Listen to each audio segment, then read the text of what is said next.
So if we were to conduct a survey and ask people, what were some of the most significant events of the Clinton presidency? And let's say we made it a multiple choice question. 95% of people know who she is.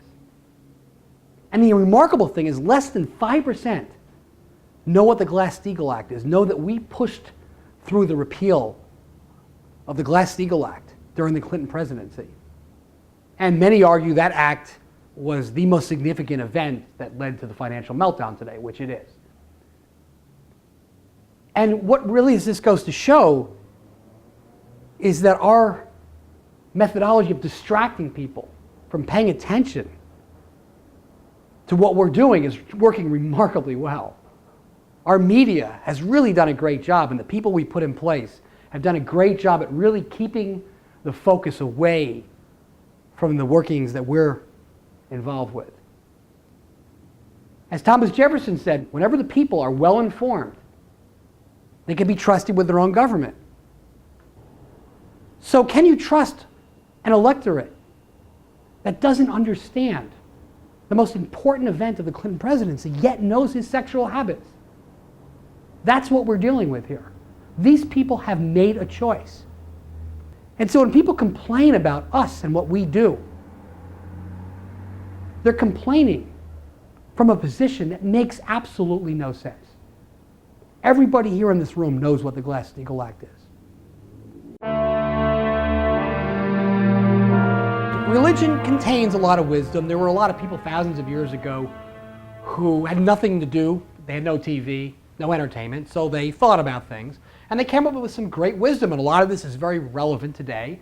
And some of it is not. And some of it is just utter nonsense. But there is important information in the story of Adam and Eve that I want to bring out, which illustrates an important point here. And the point is that stories and messages come with multiple layers, and people understand different layers of those messages. So again, things seem to come in threes. So level one is what happened. God told Adam and Eve not to eat the apple. They ate the apple, they blamed the serpent. There was Eve blamed the serpent, and Adam blamed Eve, and all this sort of mess happened. And God basically threw them out of bliss, threw them out of the Garden of Eden, which is the blissful existence. And that's it. They disobeyed God. They shouldn't have disobeyed him. It's kind of like a parent saying to a child, don't look in the closet or don't peer behind the curtain, and if they do, they throw them out of the house for good. Which really doesn't make a lot of sense, but if you're somebody who dogmatically believes in religion and you're really focused on level one, the what, that is the extent of the story. But there are two other levels. The next level is why did it happen? Here's where it gets interesting. Why was God mad at Adam and Eve? Because they broke the rules?